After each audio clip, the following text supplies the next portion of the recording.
Voilà, je reviens vite fait sur le cours oxydoréduction, vite fait parce que finalement je l'ai vu avec tout le monde, que ce soit en TP ou en application cette semaine pour ceux qui n'avaient pas fait le TP.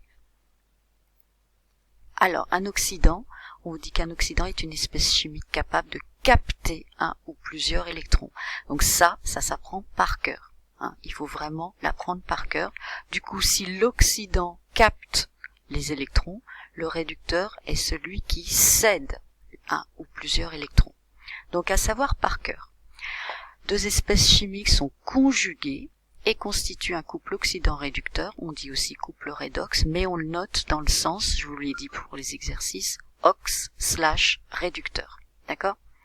Donc deux espèces chimiques sont conjuguées s'il est possible de passer de l'une à l'autre par la perte ou le gain d'un ou plusieurs électrons.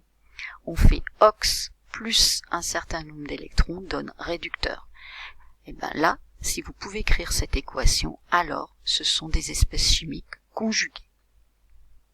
Les espèces chimiques oxydantes ou réductrices peuvent être des atomes, des molécules, des ions monoatomiques ou polyatomiques. Une réaction d'oxydoréduction. Alors elle est composée en deux demi-équations, on les a vues en TP. Une oxydation, c'est une réaction qui libère des électrons. D'accord ? Donc vous avez un réducteur qui est égal à oxydant plus des électrons. Ici vous avez une oxydation, ça libère des électrons. Une réduction est une réaction qui consomme des électrons. Donc oxydant plus des électrons donne réducteur. Ici c'est une réduction parce qu'on a pris des électrons. Donc toute oxydation s'accompagne nécessairement d'une réduction car il n'y a jamais d'électrons libres dans une solution. Donc si vous avez une demi-équation, vous devez trouver l'autre demi-équation pour faire votre équation d'oxydoréduction. Une réaction d'oxydoréduction est donc un transfert d'électrons du réducteur d'un couple redox vers l'oxydant d'un autre couple redox. L'oxydant d'un couple redox est réduit ou subit une réduction par le réducteur de l'autre couple redox qui est oxydé.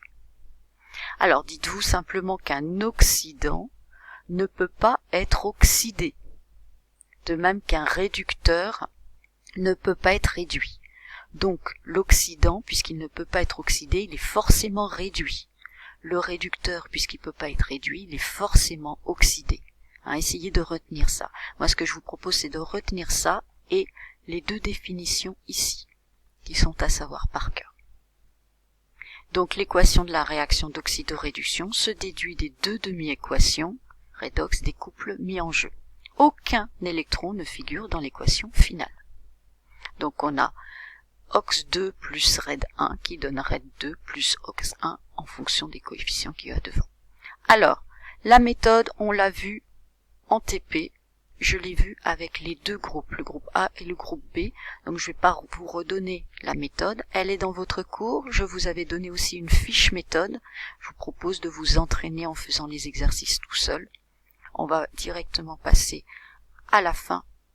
Ici, on vous dit que si l'oxydant d'un couple et le réducteur d'un autre couple sont en contact, les électrons sont transférés directement de l'un à l'autre au cours de la réaction chimique. C'est le cas dans une pile. Dans une pile, les couples redox ne sont pas directement en contact, mais ils sont reliés tout de même par un pont salin. Donc les électrons sont transférés de l'un à l'autre par l'intermédiaire du circuit électrique fermé à l'extérieur de la pile. La pile est donc le siège d'une réaction d'oxydoréduction. Les couples oxydant-réducteurs sont classés selon leur pouvoir oxydant et réducteur, appelé potentiel d'oxydoréduction. Vous avez des oxydants qui sont plus forts que d'autres et des réducteurs qui sont plus forts que d'autres. Donc on les met sur une échelle. Et donc les oxydants sont les plus forts, sont tout en haut de l'échelle du pouvoir oxydant le plus fort.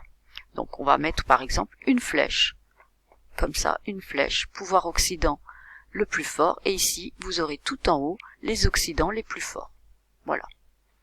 Une réaction entre deux couples redox aura lieu spontanément entre l'oxydant le plus fort et le réducteur le plus fort.